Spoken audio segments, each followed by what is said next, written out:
Avatar Meher Baba Ki Jai. How to love God. To love God in the most practical way is to love our fellow beings. If we feel for others in the same way as we feel for our own dear ones, we love God.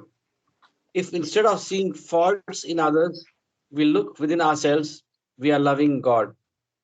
If instead of robbing others to help us, we rob ourselves to help others, we are loving God. If we suffer in the suffering of others and feel happy in the happiness of others, we are loving God. If instead of worrying over our own misfortunes, we think of ourselves more fortunate than many others, we are loving God. If we endure our lot with patience and contentment, accepting it as His will, we are loving God. If we understand and feel that the greatest act of devotion and worship to God is not to hurt or harm any of His beings, we are loving God. To love God as He ought to be loved, we must live for God and die for God, knowing that the goal of all life is to love God and find Him as our own self. Avatar Meher Baba Ki Jai. Thank you, Karthik. Jai Baba, thank you. How to love God.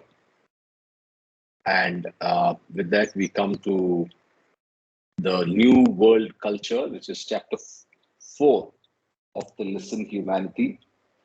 We finished the third chapter, which was, I think, we all agree, was an intriguing one on the nature of war. So, with that, we go to the New World Culture. So, any points of discussion from the previous chapter, which is on war? We can take it or we can go straight to uh, New World Culture.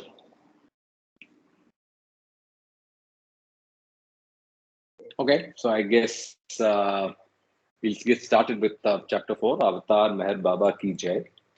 So, the new world culture.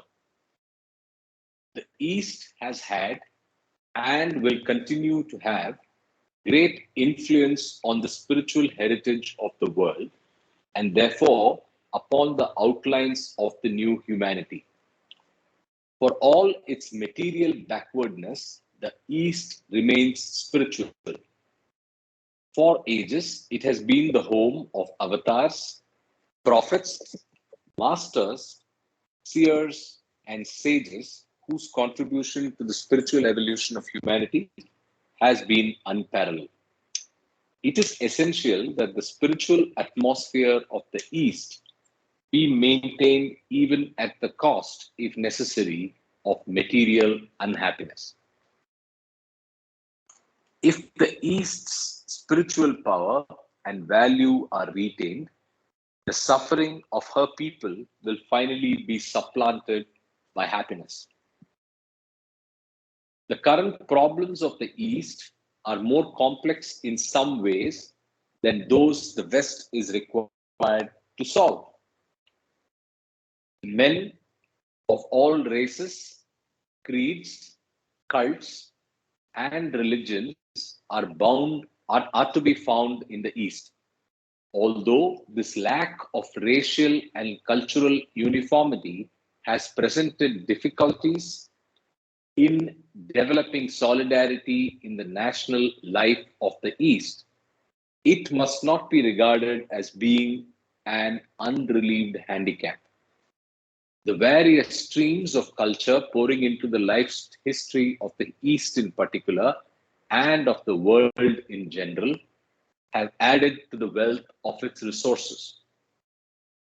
They have not only created a suitable opportunity for the generation of a new cultural synthesis, but have required its emergence. Under deft and creative leadership, such conflicting elements can bring a rich new culture into existence, capable of rejuvenating and harmonizing the life of the whole world. A new, cohesive, vital culture cannot be brought to life by a purely mechanical combination of isolated elements selected from present cultures. This could only result in a vague patchwork with no spontaneous life of its own. Such a hodgepodge of assembled ideas can never be a substitute for that essential element from which a new culture must be generated. A direct, fresh perception of the goal. The new world culture must emerge from an integral vision of truth, springing independent of existing traditions and unrelated to any laborious compilation of historical values. The new world culture from the new humanity and its integral vision will automatically involve a cultural synthesis. The vision that inspires the new culture will be comprehensive. It will not deny the value of diverse traditions, nor will it merely accord them patronizing tolerance. On the contrary, it will entail active appreciation of the diverse religions and cultures. This vast vision of the truth cannot be limited by any creed, dogma, or sect. It will actively help men to transcend these limitations, not by blind negation of the value of the existing creeds, but by discovering, accentuating, unfolding, and cherishing the facets of truth which are in them. Another task which confronts the creative leadership of the East is to strive for political poise in spite of the difficult position the East occupies in international circles. The East can never make its full contribution to the world unless it is free from external political domination and fear of foreign aggression. Insistence upon this fundamental point, though, should not disturb its political poise nor push it into a vitiated and reactionary isolationism. On the other hand, any future discharging of the clear duty to resist foreign aggression should not involve it in a sense of hate, malice, or revenge. This, in turn, raises the perplexing question of the utilization of non-violence, which has been such an active tool in India's recent past. Aggression must be met with resistance, and in such case, non-violence is impractical. Pure non-violence or incorruptible love only comes spontaneously when duality has been completely transcended in the realization of the last and only truth. Even non-violence of the brave is possible only for advanced souls who have eradicated all forms of greed and hate from their minds through rigorous discipline. Ashok? Yes, Ashok? yes, Yeah. yes. Would you mind taking up the reading from here? I'll just go on mute for a few minutes. From for the masses. From For the Masses? Yes, definitely, definitely. Sure. For the masses. Oh, One sorry, second. I'll just start the. I just need to see the screen. One, give me a minute. Huh? Yeah, one second. I can't see the screen. Yeah. Yes, For the Masses, please. Jay Baba. For the masses. 1 second.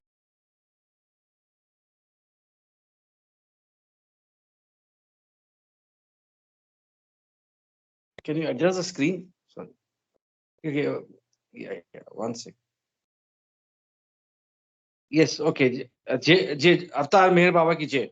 For the masses, it is indesirable to adhere to external non-violence when there is a question of clear duty to resist aggression in their own defense or in the defense of weaker brothers. Inconsistence upon universal non-violence can only lead the masses to a cowardly, irresponsible, and inert attitude. True love is no game for the faint Ashok, and the weak. Ashok, slow down. It is born of strength and understanding.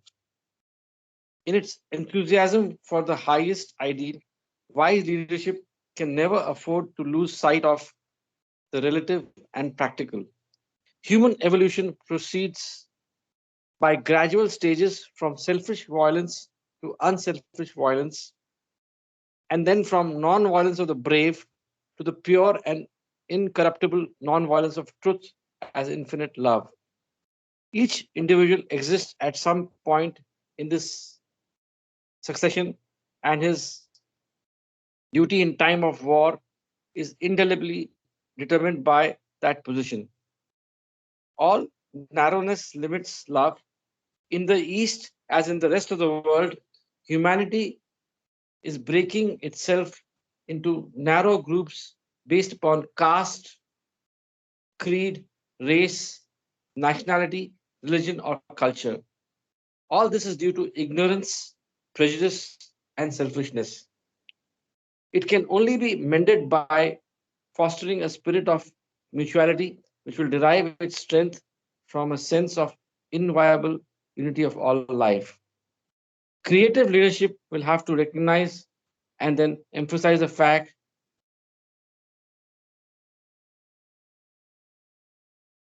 that all men are already united, not only by their co partnership in the great divine plan for the earth, but also by the fact that they are all equally the expressions of the one life.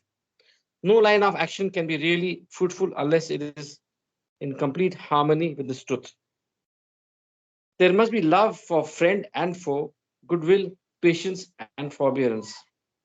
Man must try to remedy his own defects instead of clamoring about the fault of others.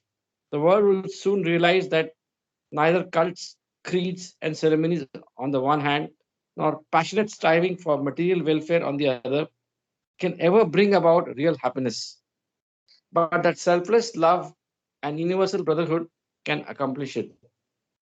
The future of humanity is in the hands of those who have this vision, and the role of the East in that future will be an irrepressible one.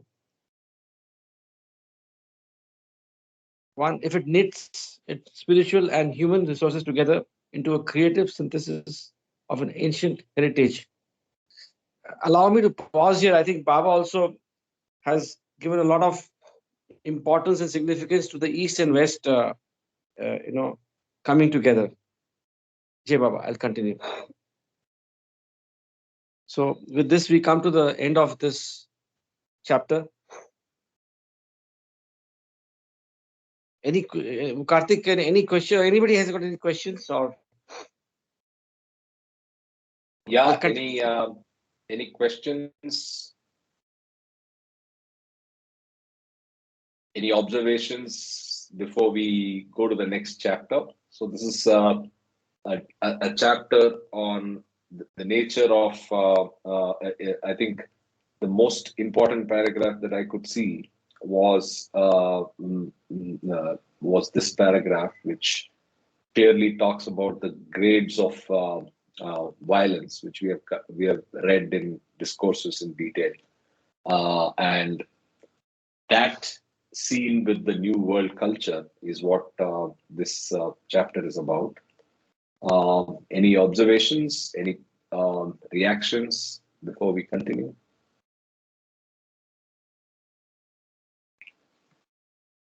Karthik, I think Baba is again reiterating the use of non-violence and the non-violence of the brave and getting pure non-violence. Again, that's the I think one of the significant takeaways from this chapter. Jay Baba. You want me to continue on chapter 5? Sure. Kama, before that, any reactions, any summary for the chapter, and then we can continue to chapter 5.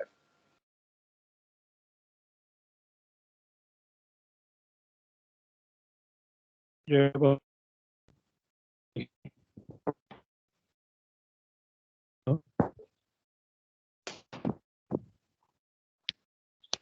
can you guys hear me?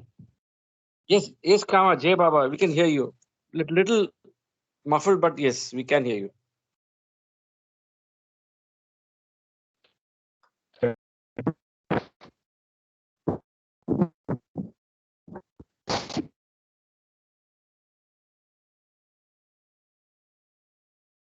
Option where I am is a little weak.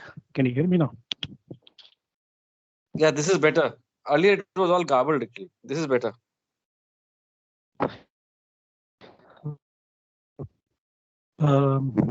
See, my observation is basically that every time we read Baba's discourses and all the different material, uh, it tells us, exactly what this whole process is all about. So, top-down approach, where what we are seeing is that this whole universe creation came out of nothing, right? The moment the who am I question started with infinite consciousness and infinite unconsciousness, the whole illusion of duality started. Because if you look at consciousness and unconsciousness, they are opposites of duality. Because as Baba has said in God Speaks, the reality is one, as we know from the seven realities, existence, truth, infinity, which we won't be able to cognize till we reach the seventh plane. So till then, we have to deal with duality, Maya, because wherever there is God, there is Maya. And whenever we are awake, we have to deal with duality. Duality doesn't exist when you're in the sound sleep state. That is very clear. So for me, what is important is that on a day-to-day basis, how do we interpret all of these messages, and understand in terms of using it for our own day-to-day experiences. One point is very clear, that the whole of life is about human relationships, not only human, but both animate and inanimate matter. That is how we also deal with the subhumans, animals, plants, and so on. So that one point is very clear, that relationships with the outside world and relationship with our own inner self, dealing with our sanskaras, that is a very important part of the play.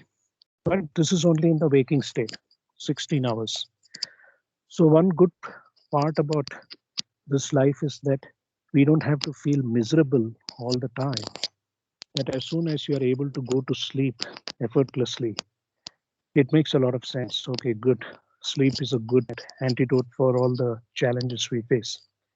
So now when you come back into the real world, the illusionary world, so-called reality, the waking state, which is technically a waking dream, as we know, excuse me, and we don't experience it because we are dealing with duality. We have not woken up from the waking dream until we are transcend duality. And that has been clearly mentioned. So all these other things that Baba talks about, the new humanity and things that are happening in the future, things that happen in the past and in the present, these are just observations when you're playing a game.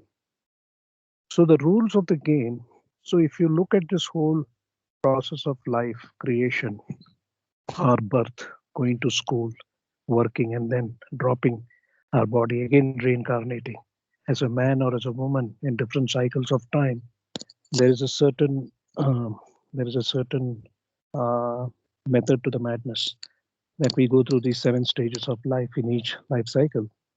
And there are certain ways and means that we need to behave in our daily action reaction. For example, the one that Karthik mentioned about violence and non-violence, which jumped out of the chapter. So realistically speaking, apart from all the 7 awakenings, we have the violence, non-violence chapters, which gives you the principles of violence and non-violence, because that is something very obvious in the waking state whenever you look at your surroundings. And then we also have that chapter on values. Remember, we read about beliefs and faiths, and actually it's about understanding what kind of values that we need to uh, condition ourselves with when we are dealing with the real world. And then we also have our action, inaction chapters, intelligent action, unintelligent action, and so on. So these are some what do you call rules of the game that we need to be very aware of if we need to transcend this so-called duality. So that is my observation about how I look at this whole chapter. Jai Baba.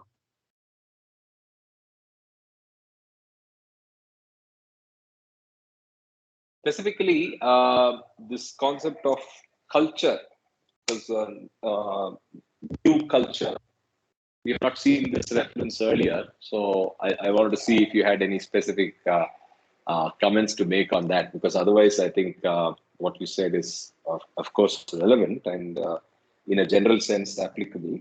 But as the one I picked up about the non-violence to violence, and the fact that it is the representation of the new culture I mean, I just wanted to check if you had any more comments specifically around the culture, and if anybody else also has anything. Yeah. So if I understood your question right, you're talking about the significance of culture, correct? In different civilizations or even in different parts of the world, how culture plays a role. Is that correct way of interpreting your question? Correct. In the context of the Baba framework, uh, what role does culture play?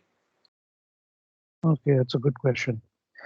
See, it's very interesting because we are all born in India, and India is like a hero union of a, we have been what hero union has not been able to establish. We have probably not perfect, but we have been able to establish a Indian Republic with so many different languages, so many different cultures, and we see the cross-cultural exchanges that we see when we are conducting different festivals or conducting marriages. See a lot of cross-cultural inter-state, right, from different parts of India, and South Indians marrying North Indians and so on. So I think definitely uh, the most important point here is that life is dynamic, okay? That the universal law of nature is impermanent. So even culture is not homogeneous. The culture was homogeneous when there was no transportation, when there was no, when we were living in the agri society, where there were only horse carriages and bullock carts, there were no trains and buses. So in that sense, culture was much more homogeneous than what we have seen now. Okay. So in a way, it is a much more challenging time because let's take an example of marriage.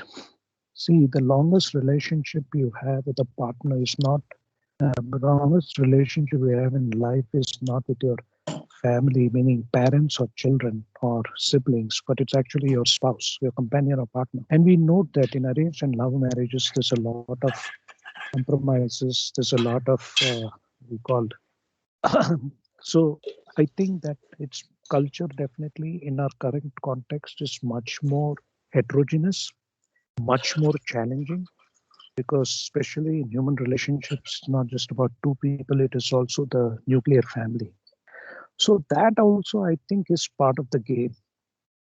So if we are very clear that our job here on planet Earth is not about making it happen in the material world, like I want to be Musk or Bill Gates or whatever, everybody is playing their role. But with the grace of a Sadguru or the grace of the family environment that we are born in, or the country that you are born in, we are not born in a communist country. So we are very lucky to be even able to be aware of such things which we take for granted. So I think people in India take religion for granted. Rituals have become much more of an entertainment. Marriages have become much more of an entertainment rather than a serious business of actually going for the aspect of self-actualization. So there is no need to re-emphasize what is the goal. So culture definitely plays an important role because it involves relationships, and relationships involves how we deal with our sanskaras. So that's how I look at it. Jai Baba. Jay Baba, Karthik, would you allow Go me ahead. to read two Hello. paragraphs which answer your questions? Maybe later on, after others have spoken. And on a lighter note, in 1962 we had the East-West gathering, and in 2012 there was a 50-year celebration. In that they had a song called "All Are One." I think there is a significance that we have to combine the East and West is what comes to my mind. And once everybody is done, I wanted to read two paragraphs which will answer your question from this chapter only, if it's okay with Great. you. Great. Sure. Jai So why Baba. don't we read that at the end, and we'll have Nomita talk first. Yeah. Go ahead, Nomita. Yes, Yeah, yes. Baba. Okay, now since we touched the topic of marriage, right? So, as Kashmiris, when we were growing up, we were told not to look at Muslims. We were told not to look at anyone else from India except your own Kashmiri people. So, I grew up around 21 years thinking that way. Then you come to Singapore, you get married, and blah, blah, blah. Then, after that, you reach Baba. And in the meanwhile, there are two generations, things have changed. I think my children are Kashmiri, but they are anything but Kashmiri because they were born and brought up in Singapore. And they and you are rushing through life. You don't know, you still hang on to your original principles, the ones which you were raised with. In the meanwhile, the world has changed. So all you Baba learned people, what is Baba's directive for us? How as parents do we direct our thinking process, or direct what outcome we want from our children as they grow, because our children are at that stage. When I think of finding spouse, for or I mean they finding their own spouse, I feel I would right now I feel that people from Baba family are more suited to be part of our family than really Kashmiris. Um, Now, why I'm asking you this question is from Baba's teaching. What does he say? Is it good to select a spouse or partner for your child? Is it good to let them choose what they are? And if they are choosing, what are the parameters as parents you must put, or should you put any at all? In this new age parenthood, what is our role? Is it that you make them study and then let them be? And during our times, they would be, I mean, by the time you finish studies, now you went back to your parents and they would find you someone suitable, and then you went on with life like that. But when our children reach that stage, then they will say, oh, that's got nothing to do with you. So am I supposed to accept it like what it is, or should I resist it? What is the correct Baba way to deal with children who have grown up and are making choices? Jai Baba. Sorry, Whoa, I don't whoa, know whether whoa. it's a detour, but It's a it's a ultra dilemma. personal. Yeah, it's an ultra personal and selfish question. I'm not even getting into whether it is what do you call irrelevant. It's not irrelevant, but may I dare add that it could not. I mean, people could respond and say what they have to say to Nomita.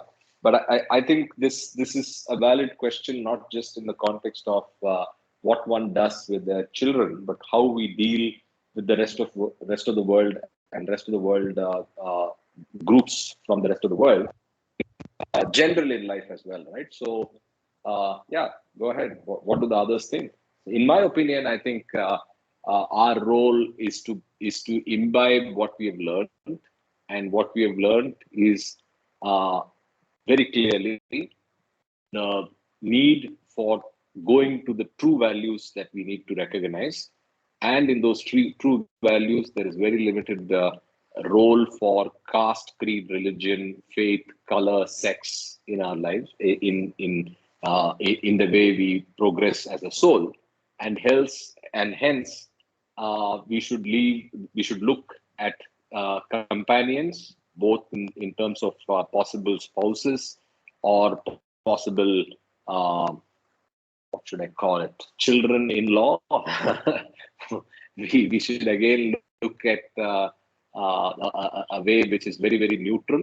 And I think if that family that comes together as the family of the in-laws is also into Baba, that's a bonus. But I think uh, it's not always easy to get there.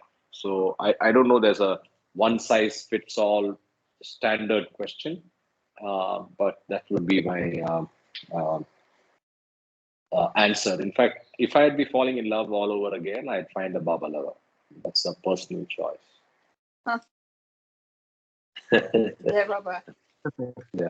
Uh, I thought I'll get beaten up for this.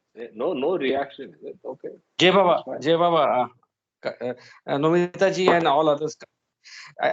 Even in the world we live today, I think cultural sensitivity, even before we get married, you know, in terms of accepting or realizing that all are one, in the sense that all souls are, emanating from the one source, is of course the Baba teaching. But even in professional world, you have to be culturally sensitive. You may be dealing with the people from different cultures, different traditions, and that has now become a very important trait in profession. So I think even if one wants to get married to a person from a different creed or even country, that so be it. And I think that is the message which I sort of feel is the answer to today's children.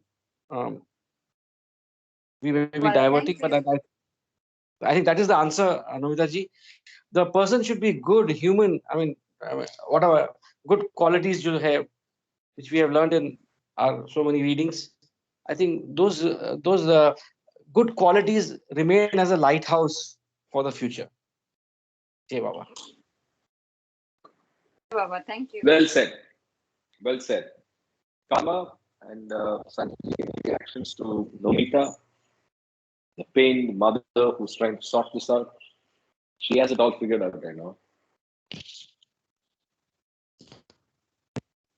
Let Anjali speak and then I'll speak last.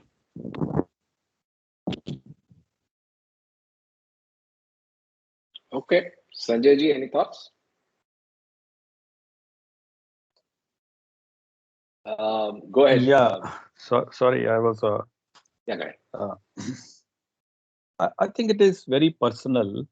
It is individual to individual, soul to soul, family to family.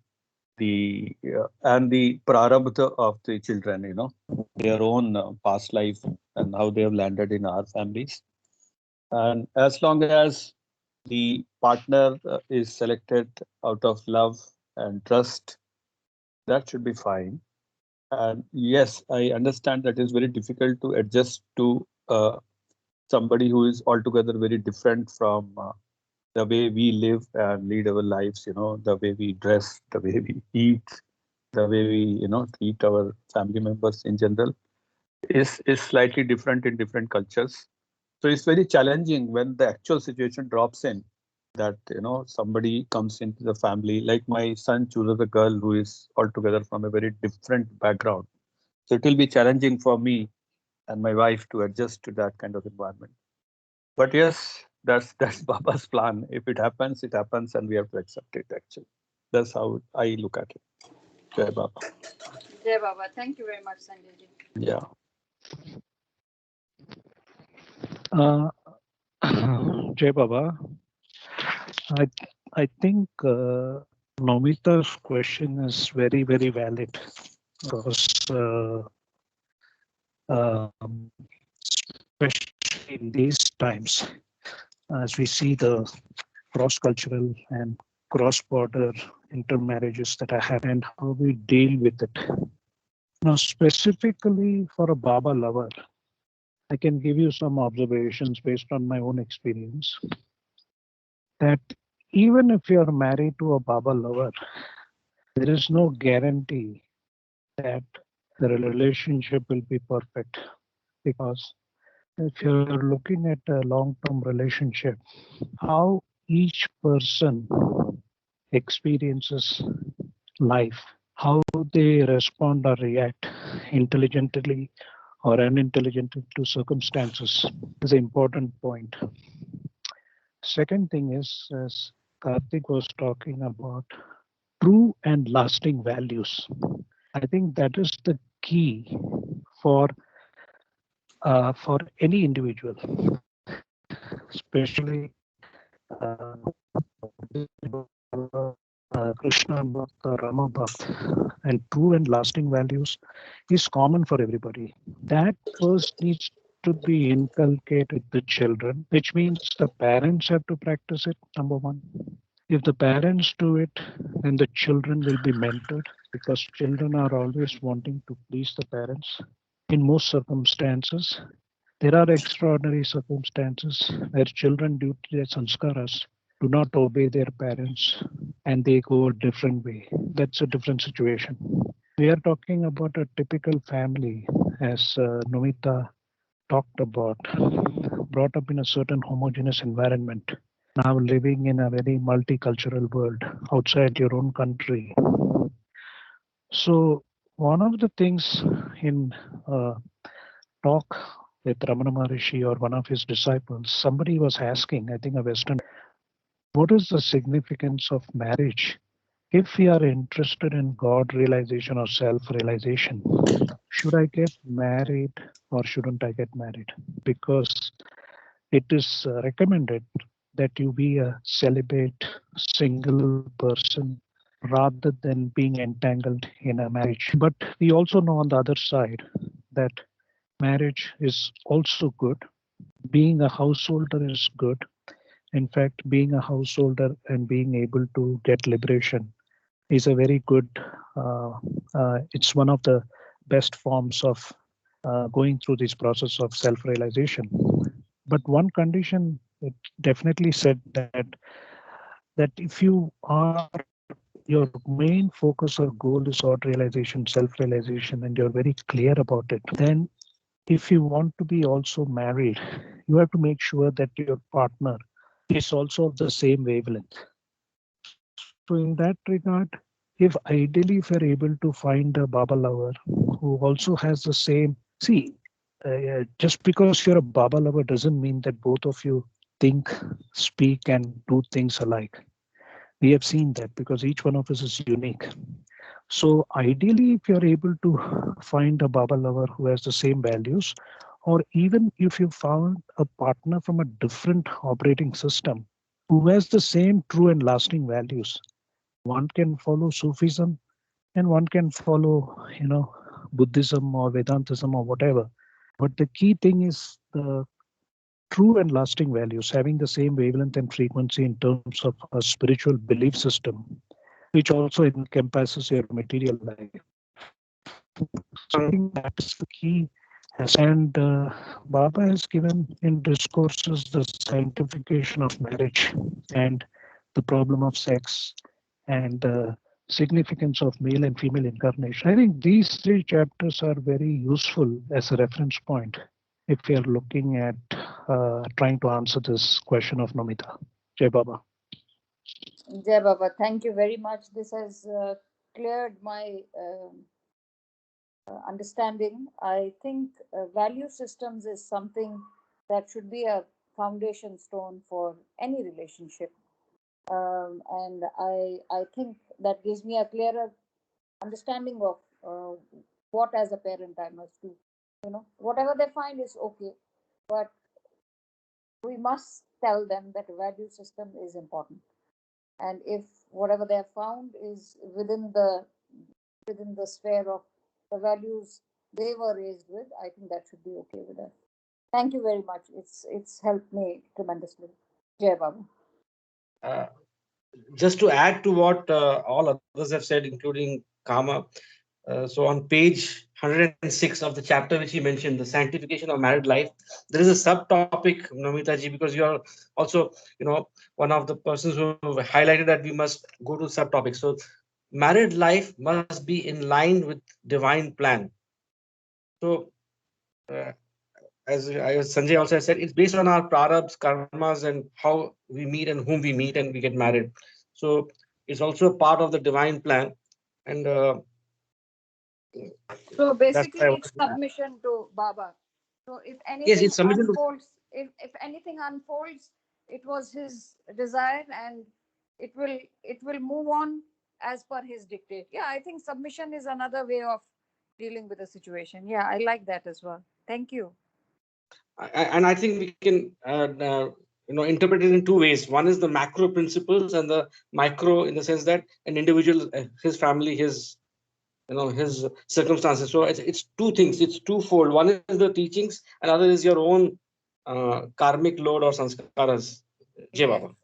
Okay, Jai Baba. Thank you very much. Thanks for spending time and accepting this detour. Jai Baba. Interesting detour. You had something to read out, Ashok? Yes, allow me two paragraphs. I think that will answer, and it's very profound to me. So it's on page 142, last paragraph. That's the previous chapter, the New World Culture. A new, cohesive, vital culture cannot be brought to life by a purely mechanical combination of isolated elements selected from present cultures. This could only result in a vague patchwork with no spontaneous life of its own. Such a hodgepodge of assembled ideas can never be a substitute for that essential element from which a new culture must be generated, a direct, fresh perception of the goal. The new world culture must emerge from an integral vision of truth, springing independently of existing traditions, unrelated to any laborious compilation of historical values. The new world culture, born from the new humanity and its integral vision, will automatically involve a cultural synthesis. The vision that inspires a new culture will be comprehensive. It will not deny the value of diverse traditions, nor will it merely accord them patronizing tolerance. On the contrary, it will entail active appreciation of diverse religions and cultures. So here Baba is giving us a message that we have to be appreciative of all diverse religions and cultures. I hope it helps. Thank you, Jay Baba.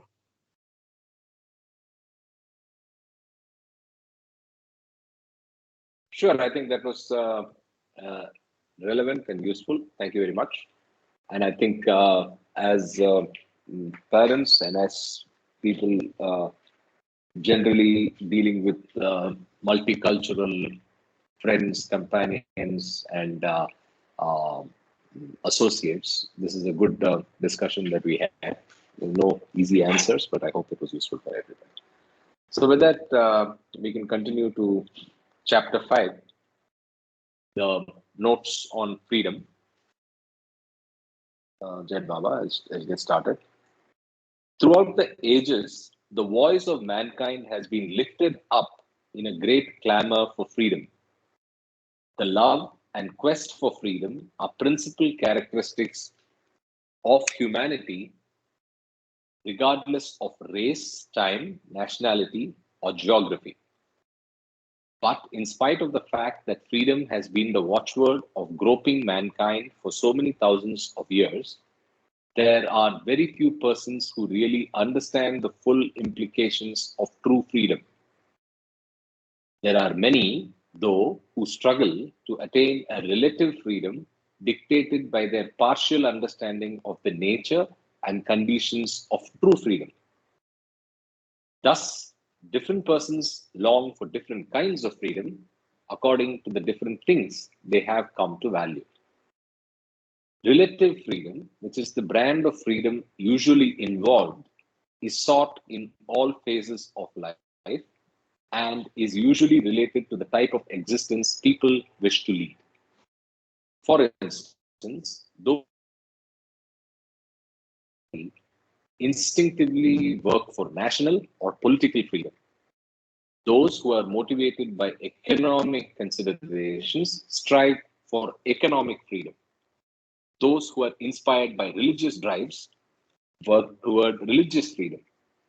Those who espouse some sociological or cultural ideology promote freedom of movement or speech. The localized freedom which grows from these limited goals is illusory and can only be termed a contrasting state in which the reverse of the discomforting situation prevails.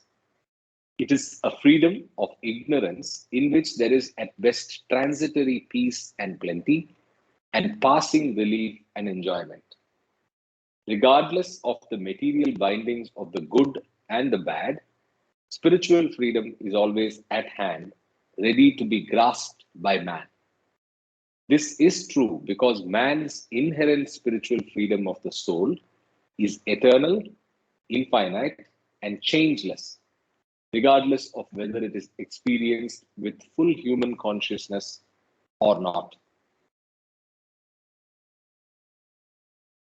Few realize that this is the basic freedom. It alone can give the stamp of true value to the different kinds of relative freedom, for in the long run, they are all dissolved in it. Even when the external conditions of a free life are completely fulfilled and guaranteed, the mind of man will still be in a straitjacket if man has failed to win spiritual freedom. External, relative freedom is inevitably restricted by contact with other individuals. Therefore, external freedom is subject to redefinition and restriction within the limits imposed by group, communal, and national living. Inevitably, national rights in turn become subject to adjudication or violent readjustment because of the overlapping rights of other nations. The constant adjustment of these so-called rights at all levels is completely incapable of final solution within the spheres of interest and controlling principles natural to them. Consciously or unconsciously, individuals as well as nations must draw upon a more reliable concept of freedom within which those rights may be resolved. National, economic, religious, and cultural freedoms are the reflection of the duality of existence. They exist only in varying degrees, subject to constant discordant adjustment. Even when won through persistent effort, they cannot be permanently maintained because the external conditions upon which they have become constructed are themselves subject to deterioration. Only spiritual freedom is absolute and unlimited. When it is won through persistent effort, it is won forever. For although spiritual freedom can and does express itself in the duality of existence, it is grounded in and sustained by the realization of the inviolable unity of all life. One important condition of spiritual freedom is freedom from all wanting. It is wanting itself which chains life by attaching to it the conditions in environment which would fulfill that want. If there is no wanting, there is no dependence and therefore no limitation. The individual never achieves true freedom until he is no longer pushed or pulled by any inner compulsion. When he has worked through all the desires and worn them so threadbare that he can be or not be, have or have not, then he is free. It is here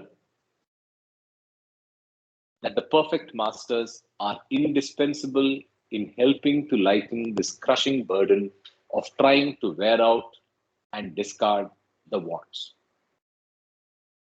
When the individualized soul breaks through the encasing steel armor of wanting, it emancipates itself from its illusory bondage to bodies, mind, and ego. This is the spiritual freedom which brings with it the final realization of the unity of all life and puts an end to all doubts and worries. Fully conscious, eternal experience of spiritual freedom is the inevitable and final destination for all life and for each individual being. The method for abandoning the hold which duality has on consciousness is not simple. The more comfort and pleasure available to man, the less his chance for a strong enough push to force him to give up even the temporary happiness of his achievements. And yet, he must eventually do this internally to bring the full focus of consciousness to bear on the experience of the eternally inherent self or soul with all its blissful freedom of real existence. This is why God loves most the so-called destitute and helpless. The greater the helplessness, the greater can and should be the dependence upon God for his help, which is ever more ready than are the sincere and earnest wishes for it. The greater the bindings, the greater the chances for quick, permanent relief through fully conscious experience of man's own original and everlasting freedom. The unlimited and everlasting spiritual freedom of the self or soul exists eternally and infinitely in one and all, and is equally available to every man and woman, irrespective of class, creed, or nationality. Spiritual freedom can and does transcend all the illusory phenomena of duality because divine oneness is always divine oneness. Before the beginningless beginning and beyond the endless end. Contrarily, the illusion of all material binding from first to last is always illusion, and even its illusory existence depends upon the play of the eternal spiritual freedom of the soul. It is only in spiritual freedom that one can have enduring happiness and unhampered self-knowledge. It is only in spiritual freedom that one finds the supreme certainty of truth realization. It is only in spiritual freedom that there is a final end to sorrow and limitation.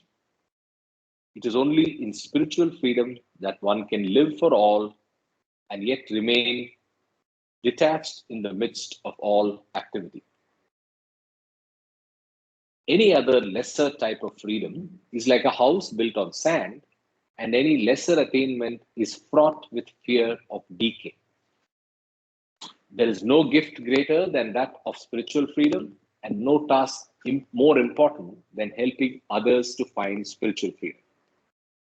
Those who have understood the supreme importance of spiritual freedom must not only strive for it themselves, but also share the God-given duty of helping others win it. Regardless of whether man is wealthy or poor, highly educated or illiterate, the only real help is to give him the perfect hope that everyone has a really equal opportunity to achieve everlasting freedom from all bindings. Helping others achieve spiritual freedom is very different from rendering other types of help. For the hungry, one can provide food and they have only to eat it.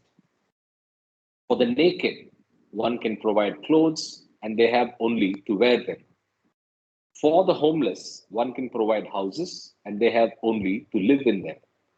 But for those who experience the agonies of human bondage, there is no ready means of providing immediate relief except by the grace of God. As a rule, spiritual freedom must be won through watchful and unfailing war against the lower self and its desires. Those who would help shoulder the load in the cause of truth have not only the responsibility of attaining the goal for themselves, but of extending love and understanding to others in every step which they take towards that attainment. There is no other way of sharing their burden.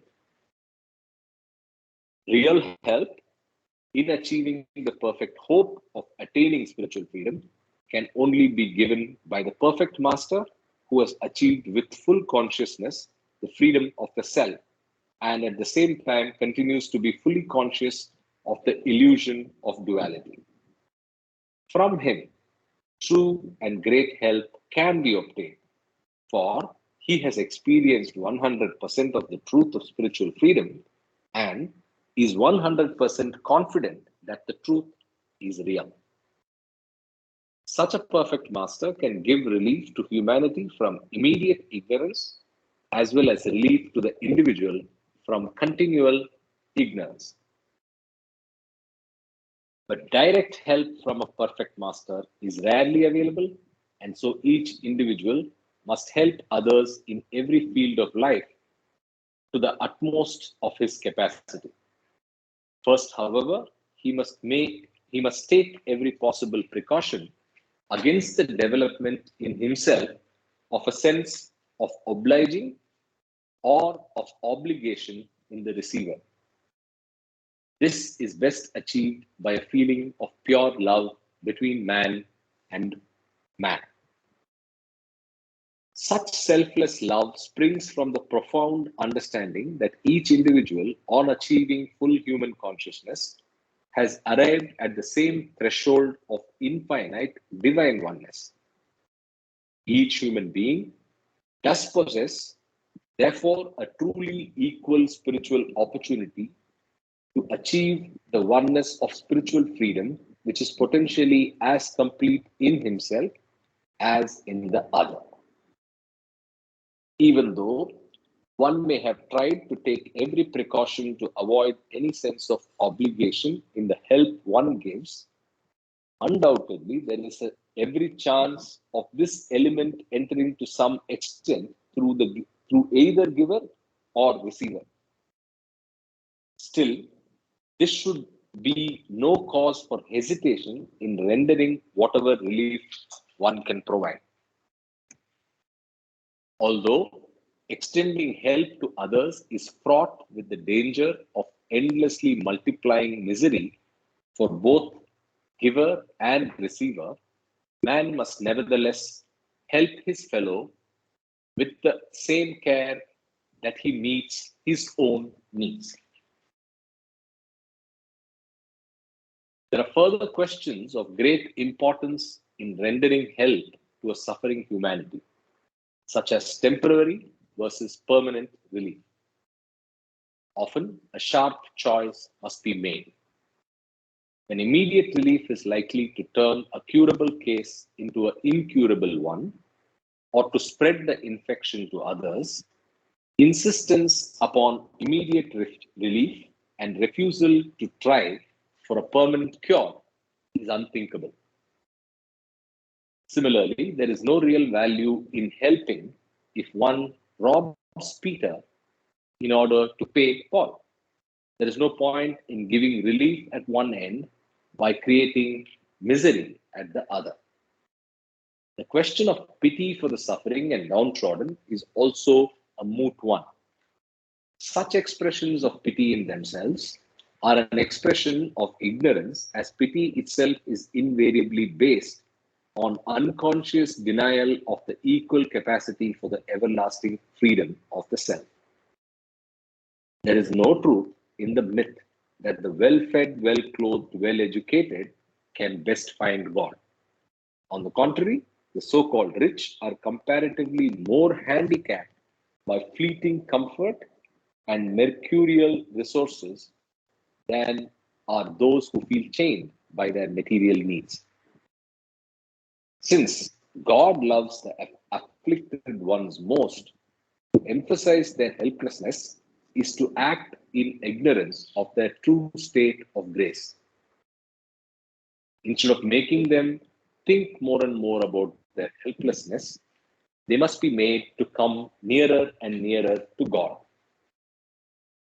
Instead of stressing the limitations of some men, the emphasis should be placed on the limitations of all men. Instead of stressing the need that I help you or you help me, it should be we helping us. Instead of making ourselves and others helpless minded, we should become and help others to become helpful minded. The relative difference between man and man in material resources or physical endowment becomes lost like a mote of dust in the infinitely greater resources of the inner self, the treasure house of all.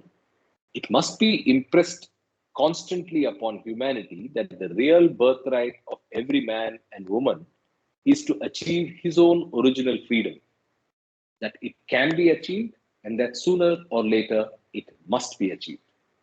Without this, there is no lasting escape from the day to day problems of duality. Men must be made to understand clearly that their present life is a chain of continuous strife, that this chain is composed of links of the opposite experiences of virtue and sin, service and tyranny, etc. And the chain can never be permanently ended as long as ignorance is not eliminated by achieving the eternal experience of one's own self. Except in cases of complete physical helplessness, help can be best given by offering the individual work and making him feel that he is fit to do work. Yet, even this help is superfluous when judged from the standpoint of spirituality. Real help that can be rendered, humanity is to make man feel his inherent divinity. Let me repeat. Real help that can be rendered, maybe there is a missing two here. Real help that can be rendered to humanity is to make man feel his inherent divinity and to cause him to see that the only purpose of life is to love God in order to become one in full consciousness with him.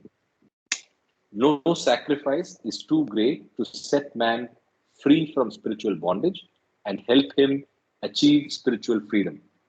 This alone can bring peace to all, sustained unfailingly by an unassailable sense of universal fellowship and cemented by an ungrudging love for all as expressions of the same reality.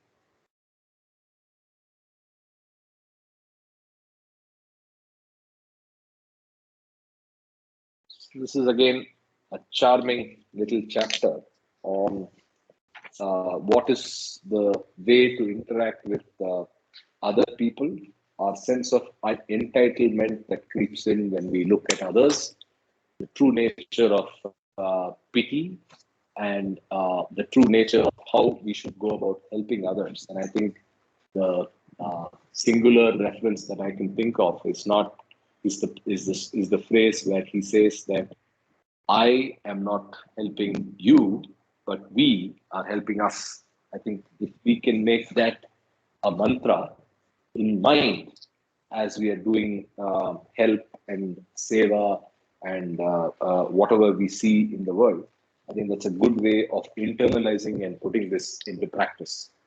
Of course, that's classically karma yoga, right? So I think that's my takeaway. Others? Jay Baba, I just wanted to highlight that in the original text, some the key takeaways have been put in italics. So if you allow me, I'll read for both the chapters, the key takeaways for both chapters. Excellent. Please Can go I? ahead. So first, the notes on freedom, the chapter which we read. The key takeaway is that only spiritual freedom is absolute and unlimited, but it is won through persistent effort. It is won forever. And the New World Culture, chapter 4, the key takeaway is that true love is no game for the faint hearted and the weak. It is born of strength and understanding. Jai Baba. Are there notes even for this chapter? No, so this is for the notes on freedom on page 146. Only spiritual freedom is absolute and unlimited. But it is Okay, one. so we went in the reverse order. All right, got it. I read in reverse order. Yes, Got it. All right, no problem. Sure. Okay. Any other observations on this? Yeah, Jay Baba. One is that some of the chapters in New Humanity have excerpts from discourses. So, if you remember, a lot of the reading that you just read is from discourses, Work for the Spiritual Freedom of Humanity, and maybe from Task for Spiritual Workers, where he talks about the state of wanting nothing and also describes the difference between material freedom and spiritual freedom. And the idea here is, I think we have to be careful that spiritual freedom and material freedom are just two sides of the same coin. They are just two separate entities for classification purpose. Why? Because we have this human body, the material body, gross, subtle, mental, which in which consciousness exists. The superconsciousness, which is covered with sanskaras, which is what is our unique ego consciousness, the ego personality self. So our job is to dissolve these sanskaras, what we call as manonash. So material freedom comes before spiritual freedom or goes hand in hand. I'm talking from my own experience. When I was in college, I said if self-realization is the goal, why go through the rat race? But then I had an insight that told me you are an escapist, just trying to become a monk. So why not go through the process of being a householder and experience it? And in the background, you can play with your spiritual belief system. And that's what happened to me. In college, I was putting the cart before the horse. I was being idealistic. I wanted spiritual freedom before attaining material freedom. The reason we go to school, college today is because we want to become independent of our parents or anybody in terms of our financial security. And also, when you start your own family, you need to provide for them. You can't have a trust fund which is going to help you do that. So, there is a practical aspect in our current modern civilization that we need to go through a formal education system, which has also become obsolete, of course. And we go through the Maslow's hierarchy, gain material freedom where we don't have to work as an entrepreneur or as a corporate person or as a professor, research consultant, or so on. I mean, that can be a part-time job, doesn't have to be full-time, and one can focus on one's own spiritual freedom. Now, spiritual freedom doesn't mean that we have to stop working. if we love what we are doing and it has become part of our working with the spirit, there is no duality between work in the material field and work in the spiritual field, then one can keep working forever. Because most people have not found their passion in life in their material life. So you take up jobs which help you to gain a nice income, whether you like it or not, whether it's a company or whether it's the occupation that you have, and so on. So spiritual freedom and material freedom go hand in hand, but Maya makes us focus on material freedom, how to become a billionaire. That is what all these, so-called uh, personality development, blah, blah, blah, and all that is happening. So spiritual freedom is another way of expressing the word self-actualization or manonash. So the reason we have a material body is consciousness needs the material body. And as Baba said, only in human form on earth can an individual Jivatma as a Manavatma can attain Nirvana or Nirvikalpa Samadhi. And whereas the material body can't exist without consciousness, because consciousness comes first and then the material body happens. And before consciousness is the self, which we either call Paramatma before the Big Bang or Paratpar Parabrahma state, which I look at as the sound sleep state, and the Paramatma state as the waking state, as the being state. So, in that regard, spiritual freedom is what we are here for. Second, it's a game. It's a divine dream of God within which there are different dreams, waking dream, sleeping dream. So we are now in the waking dream from which we need to wake up. There are certain rules to the game that we need to follow, what we call as true and lasting values. And many of the messages that Baba has given us in Seven Awakenings in terms of relationships and so on. Jai Baba.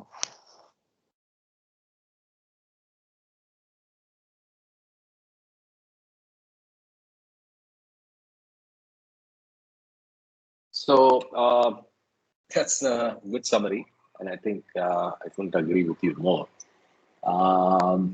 Any other observations or points? Because I think this is a intense chapter, the ways to the path and its stages and states. I know we went through this in discourses a little bit in Beams as well, but I would rather not break it into two parts and try to read it from Saturday next. So I would rather pause at this point and take up any discussion or even wrap up early, depending on what the group wants to do. But I think these chapters that we read today are small and graceful, and of course, very, very relevant. And I think we had a great read today. So, any other observations or questions in your mind? We can quickly take that up. Yeah, about 10 plus minutes, I think. Yes.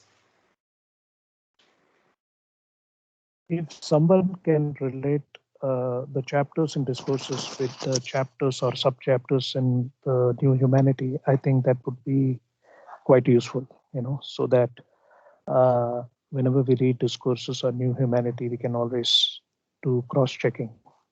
Yeah, Baba. That's a good point. So, in fact, can we go to the discourses board and update references so that we know what chapters are probably relevant, like on the culture, on the violence and non-violence? We can actually add it to the fellow board so that we know it's linked to Listen Humanity, and I think it's relevant to be read along with it when we do discourses.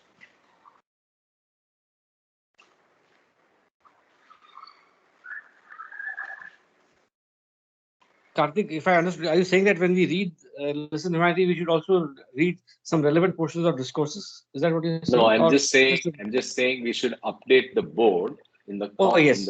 fellow board, yeah, and update it to make those references in the discourses side. So we don't have a Trello board for Listen Humanity, and I think rightfully so, because Discourses is more a seminal work in comparison to Listen Humanity. And I think a student that's reading Discourses needs to get these outward references to Listen Humanity in the chapters as we encounter them. So maybe that exercise is worthwhile for posterity. And that's what I'm proposing. Yes. Okay. Got it. Great. Okay. If you guys want to see the mighty Himalayas where I'm sitting, the Nanda Devi Mountains, I can Wow. show you some interesting stuff. Can you see? You're having fun all the time, Kama. You give everybody a complex on the call, right? Well, it's Baba I'm not. switch, man. Everybody says, why don't you sit at home? And then some people say, why don't you keep moving around? Please keep moving So that around. is Baba wants you to do that.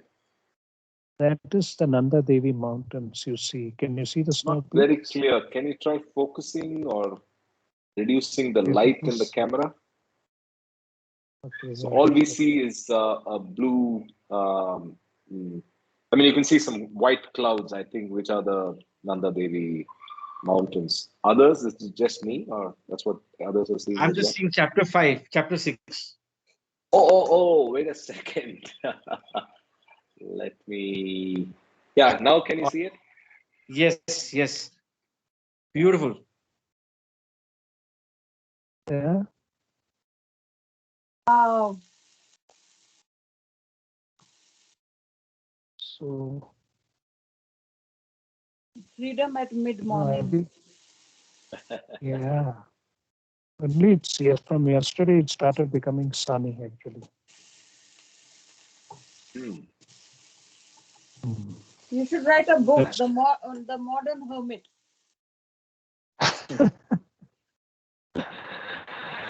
Anyway, so I thought I'll share this because we had some time. Thank you. Thank you. Is So, it where like- exactly are you, and what's the objective of this trip? Is it for the material body? Is it for the spiritual body, or it's just, I don't know. Karthik, just because he doesn't have a wife, you have the right to ask him what is the purpose of this visit. I mean, what if he had a wife? I'd still ask. What's wrong with asking that question? It's harmless. Yeah, I'm but just envious one side, but then I have a right to ask. He okay can say, then. I'm not going to answer, but it's my right to ask. Okay then ask. Kama. What say, Kama? I allow people to ask any question. So I came here for a family wedding in Nainital, which then the reception happened in Almora, and I decided to stay here. And tonight I'll leave for Missouri. In Kempty Falls, there is a kind of a retreat with some guys who do some holistic education and all that. So I'll be there till Friday, and then Saturday, Sunday, I will come to Dehradun, then Delhi to Coimbatore, then back to Kunur on 14th.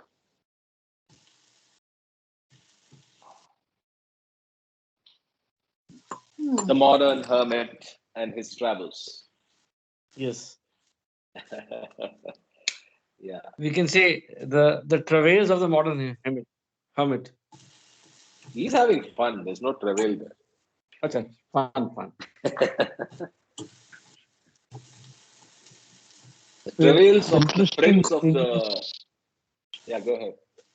the interesting thing is today everyone has the opportunity to gain material freedom quick and follow their passion, whatever it is, unless they have already found their passion in life, whether you want to travel. I think it's a freedom.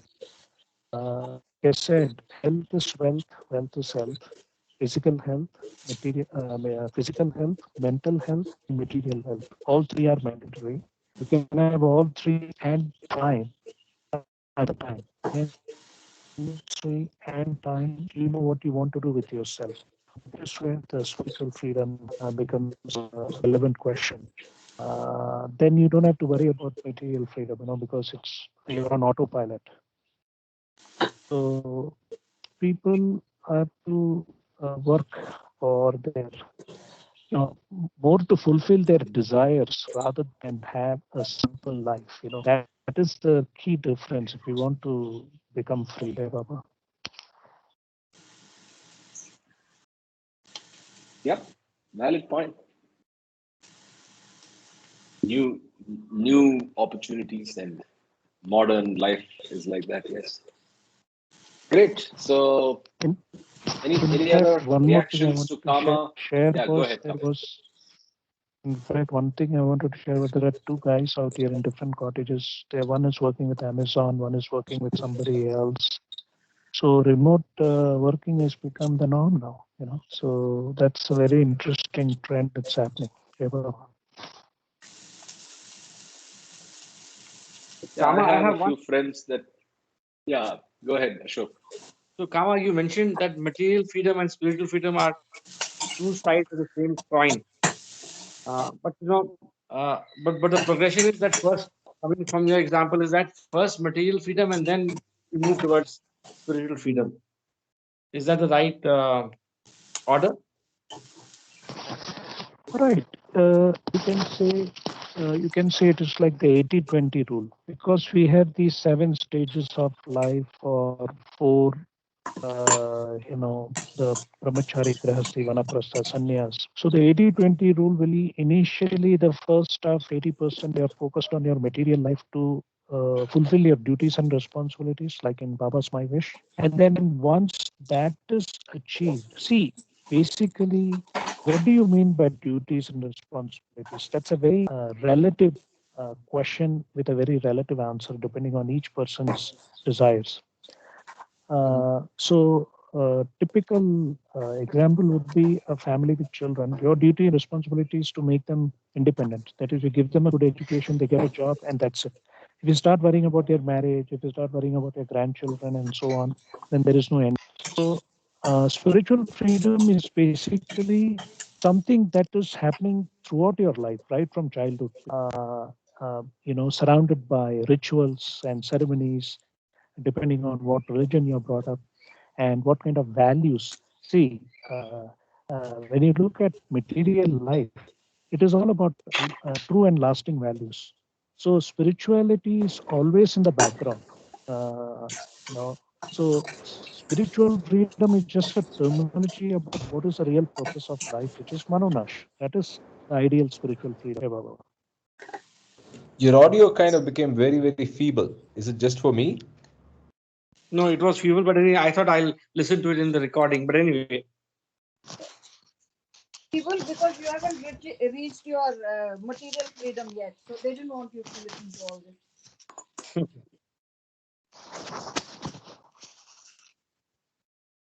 All right. I think it was a charming start to Sunday. Thank you very much. And thanks for giving us a glimpse to the Himalayas. Enjoy the rest of the trip. And much love to all of the people on the call.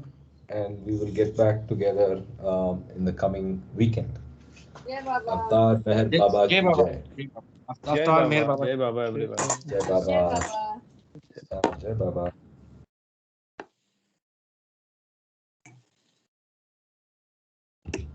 Baba.